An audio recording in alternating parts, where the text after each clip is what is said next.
નમસ્કાર વિદ્યાર્થી મિત્રો, આ વિડિયો લેક્ચરમાં આપણે ભારતનો ઇતિહાસ વિષયના 50 મોસ્ટ આઈએમપી એમસીક્યુ ક્વેશ્ચન જોવાના છે અને ઇન્ડિયન હિસ્ટ્રીનો આ ચોથા નંબરનો ભાગ આવી ગયો છે. આવનારી તમામ પરીક્ષાઓને ધ્યાને રાખીને સંપૂર્ણ નવા સિલેબસ આધારિત અને તાજેતરમાં લેવાયેલી પરીક્ષાઓના નવા માળખા મુજબ પૂછાવાની ખૂબ જ શક્યતાવાળા પ્રશ્નો આપણે અહીંયા લીધેલા છે. અને આ વિડિયો જોવાને કારણે તમારે રિવિઝન તો થઈ જશે, પણ તમારે એક ટેસ્ટ, મોક ટેસ્ટ પણ અપાઈ જશે, જેને કારણે તમને ખ્યાલ આવશે કે મને આ વિષયમાં અને આ વિષયના આ ટોપિકમાં કેટલું આવડે છે અને કેટલી વધારે ધ્યાન આપવાની જરૂર છે. તો ચલો સ્ટાર્ટ કરીએ. પ્રથમ પ્રશ્ન કંઈક એવું પૂછે છે કે સિરાજ ઉદ દૌલા દ્વારા 1756 નાની એવી કોટડીમાં 146 અંગ્રેજોની હત્યા કરવામાં આવી હતી, જે ઘટનાને કયા નામે ઓળખાય છે? તો એ ઘટનાનું નામ છે બ્લેક હોલની ઘટના.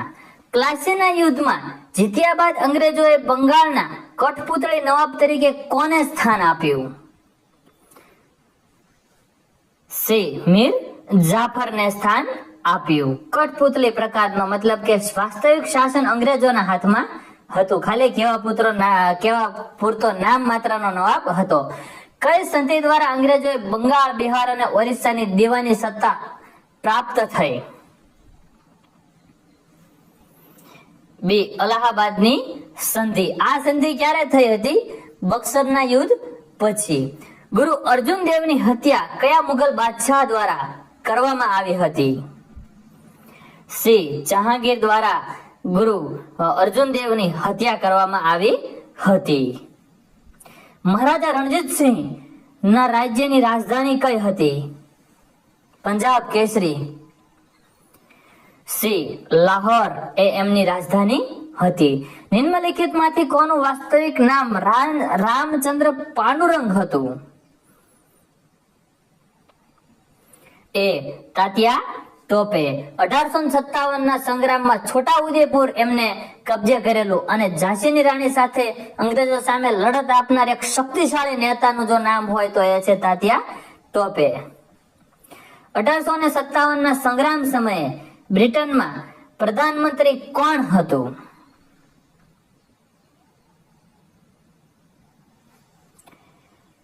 પાલ્મટોન. 1857 ના સંગ્રામને પ્રથમ સ્વાતંત્ર્ય સંગ્રામની ઉપમા કોણે આપી? વીડી સાવરકરે.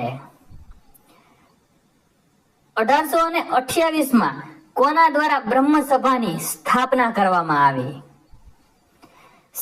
રાજારામ મોહન રાય. બ્રહ્મ સભા, બ્રહ્મ સમાજ પણ જેને પછી ઓળખવામાં આવી હતી, તો એની સ્થાપના રાજારામ મોહન રાયે કરેલી. મિરાત ઉલ અખબારનું પ્રકાશન કોના દ્વારા કરવામાં આવ્યું હતું?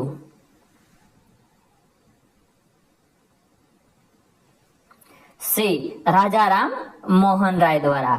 કયા મુગલ બાદશાહ દ્વારા રાજારામ મોહન રાયને રાજાની ઉપાધિ આપવામાં આવી હતી? અકબર દ્વિતીય દ્વારા. અલીગઢ મુસ્લિમ વિશ્વવિદ્યાલયની સ્થાપના કયા વર્ષમાં કરવામાં આવી હતી? 1920 ની સાલમાં. વહાબી આંદોલન કયા ધર્મમાં સુધારાવાદી ધાર્મિક આંદોલન હતું? મુસ્લિમ ધર્મમાં સુધારાવાદી આંદોલન હતું. પેરિયાર દ્વારા કઈ ભાષામાં રામાયણની રચના કરવામાં આવી, જેને સચ્ચી રામાયણ તરીકે ઓળખવામાં આવે છે?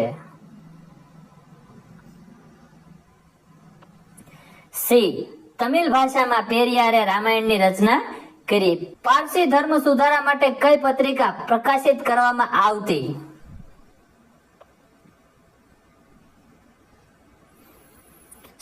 રાષ્ટ્ર ગોફતાર. ગુજરાતના કયા શાસકના સમયે દીવ પર પોર્ટુગીઝોએ કબજો કર્યો? બહાદુર શાહના સમયે. પોર્ટુગીઝો ના ભારતમાં આગમન થવાથી નિમ્નલિખિત માંથી શેની શરૂઆત થઈ? ઉપરોક્ત તમામ એટલે કે પ્રિન્ટિંગ પ્રેસ, જહાજ નિર્માણ અને તમાકુની ખેતી. બ્રિટિશરોને ભારતનું કયું ક્ષેત્ર પોર્ટુગીઝો દ્વારા દહેજ તરીકે અપાયું હતું? મુંબઈ. બ્રિટિશરોને પોર્ટુગીઝોએ આ દહેજમાં આપ્યું હતું. બ્રિટિશરોને પોર્ટુગીઝોએ દહેજમાં આપ્યું હતું. પોર્ટુગીઝની જે રાજકુમારી રહી એના લગ્ન બ્રિટનના જે રાજકુમાર છે એની સાથે થયા હતા. એટલે પછી આ પોર્ટુગીઝો જે રહ્યા ને એમને દહેજમાં આખું મુંબઈ આપેલું, જાણે એમનું પોતાનું હોય એમ. અને કોને આપ્યું? અંગ્રેજોને. આવી ઘટના બનેલી. અને મુંબઈ પહેલા ટાપુ હતો એવું 8મા ધોરણના પુસ્તકમાં લખેલું છે કે મુંબઈ પહેલા એક ટાપુ હતું. બ્રિટિશરો દ્વારા કયા યુદ્ધમાં ડચ વિસ્તાર પતન કરવામાં આવ્યું? બ્રિટિશરો દ્વારા કયા યુદ્ધમાં ભારતમાં ડચ વિસ્તારનું પતન કરવામાં આવ્યું હતું? સી. બેદારનું યુદ્ધ. 1494 માં કયા નાવિક દ્વારા ભારતની શોધ કરવા જતા અમેરિકાની શોધ થઈ? D. Columbus. Blue water policy કોના દ્વારા બનાવવામાં આવી? બે. પોર્ટુગીઝો દ્વારા બનાવવામાં આવી. ભારતમાં અંગ્રેજો વિરુદ્ધ ફ્રેન્ચોનું યુદ્ધ કયા નામથી પ્રસિદ્ધ છે? બી. કર્ણાટકીય યુદ્ધ. કર્ણાટકી યુદ્ધ અથવા કર્ણાટક વિગ્રહો પણ આપણે તેને ઓળખીએ છીએ. 3 વિગ્રહો થયેલા. પ્રથમ વિગ્રહમાં પોર્ટુગીઝોની જીત થાય છે, ફ્રેન્ચોની જીત થાય છે. પછી બીજા બંને વિગ્રહોમાં અંગ્રેજોની જીત થાય છે અને પછી અંગ્રેજો સર્વોપરી બને છે ભારતમાં અને ફ્રેન્ચોની હાર થઈ જાય છે. વંડીવોસના યુદ્ધને કઈ સંધિ દ્વારા સમાપ્ત કરવામાં આવ્યું?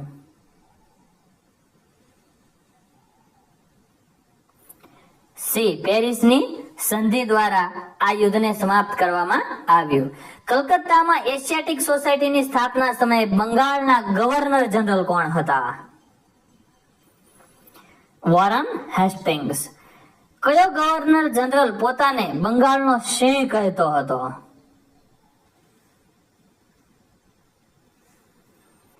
એ. વેલેસ્લી એ પોતાને બંગાળનો સિંહ કહેતો હતો. કયા ગવર્નર જનરલ વિરુદ્ધ મહાભિયોગનો મુકદમો ચલાવાયો હતો? વોરન હેસ્ટિંગ્સ વિરુદ્ધ. બક્સરનું યુદ્ધ કયા ગવર્નર જનરલના કાર્યકાળ દરમિયાન થયું? સી.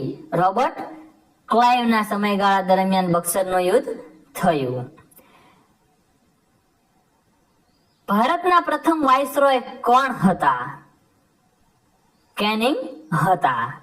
ઈસ્ટ ઇન્ડિયા કંપનીની સ્થાપના ક્યારે કરવામાં આવી હતી? 1600 માં કરવામાં આવી હતી. બ્રિટનના કયા શાસક દ્વારા ઈસ્ટ ઇન્ડિયા કંપનીને પૂર્વીય દેશો સાથે વ્યાપાર કરવાનો પરવાનો આપવામાં આવ્યો હતો? એલિઝાબેથ પ્રથમ. કેપ્ટન હોકિન્સ દ્વારા કયા મુગલ બાદશાહની પરવાનગી મેળવવામાં આવી હતી? જહાંગીરની પરવાનગી મેળવવામાં આવી હતી. ભારતમાં અંગ્રેજોનો પ્રથમ કિલ્લો મદ્રાસમાં બનાવવામાં આવ્યો હતો, જેનું નામ નિમ્નલિખિત માંથી શું છે? અંગ્રેજોએ પહેલો જે કિલ્લો બનાવ્યો ભારતના મદ્રાસમાં, અને એનું નામ શું? Fort George. સંન્યાસી વિદ્રોહ કયા રાજ્ય સાથે સંબંધિત છે? બંગાળ સાથે સંબંધિત છે. બંગાળ એમ કહેવાય ને એક કેન્દ્ર હતું વિદ્રોહનું. બંગાળમાં સૌપ્રથમ રાજકારણીએ જે ઉથલ પાથલો થયો હોય તો બંગાળથી જ આ બધું શરૂઆત થઈ. સૌથી વધારે સારામાં સારું ઉત્પાદન થતું હોય એ સમયે અને સમૃદ્ધ હોય તોય બંગાળ, પણ પછી બંગાળને અંગ્રેજોએ કંગાળ કરી નાખેલું. કયા રાજ્યમાં પાઇકા જાતિ દ્વારા ઈસ્ટ ઇન્ડિયા કંપનીની પાઇકા વિદ્રોહ કરવામાં આવ્યો?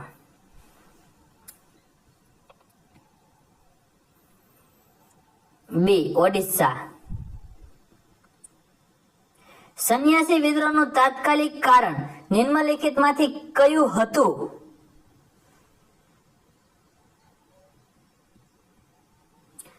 એ. અંગ્રેજો દ્વારા તીર્થસ્થાનોની યાત્રા પર લગાવાયેલો પ્રતિબંધ. રામસિંહ કુકા દ્વારા નિમ્નલિખિત માંથી કયું આંદોલન ચલાવાયું હતું? તો ડી નામધારી આંદોલન. ભારતીય ખેડૂતોનો પ્રથમ સફળ વિદ્રોહ કોને માનવામાં આવે છે? નીલા વિદ્રોહ. 1818 દરમિયાન થયેલા વાઘેર વિદ્રોહ કયા શાસકો વિરુદ્ધ કરવામાં આવ્યો હતો?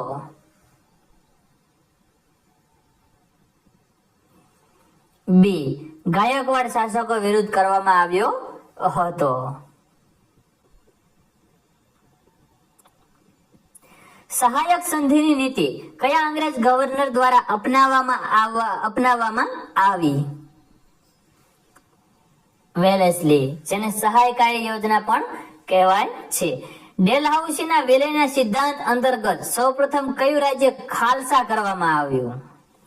તો સતારા સૌપ્રથમ ખાલસા કરવામાં આવ્યું હતું. ખાલસા નીતિનો જો પ્રણેતા હોય તો એ છે ડેલહાઉસી.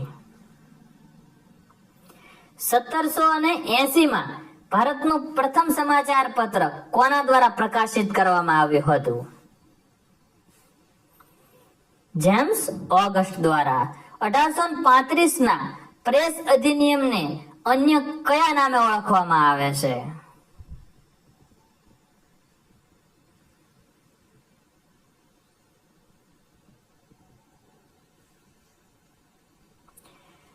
મેટકાફ અધિનિયમ.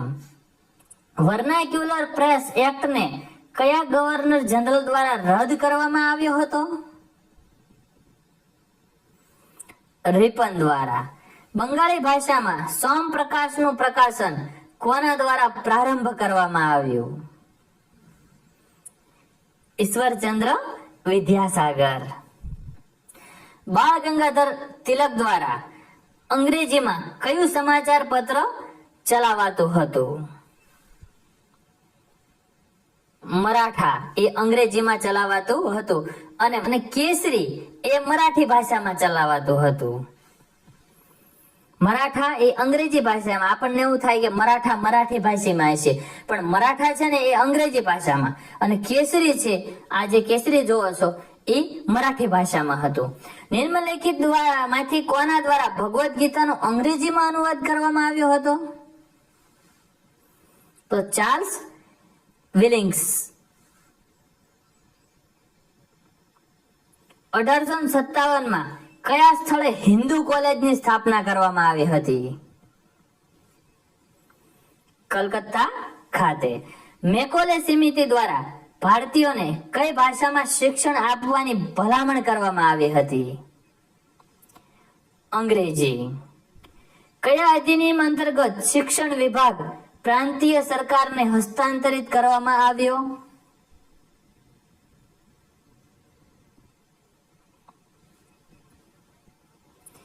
બે મોન્ટેગ્યુ ચેમ્ફર્ડ અધિનિયમ. અંતિમ ક્વેશ્ચન જોઈએ.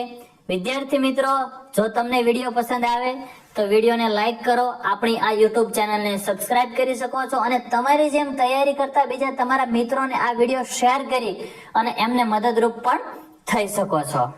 ભારતમાં પ્રથમ રેલવે ક્યારે ચલાવવામાં આવી હતી? તો એ તો બધાને આવડે જ છે, ઈસવીસન 1853 માં. Option B. તો ફરી મળીએ વિદ્યાર્થી મિત્રો આગળના વિડીયોમાં. કોમેન્ટ બોક્સમાં જણાવજો કે 50 માંથી કેટલા પ્રશ્નોના જવાબ તમારે સાચા પડ્યા છે. ફરી મળીએ આગળના વિડીયોમાં. જય હિન્દ, વંદે માતરમ.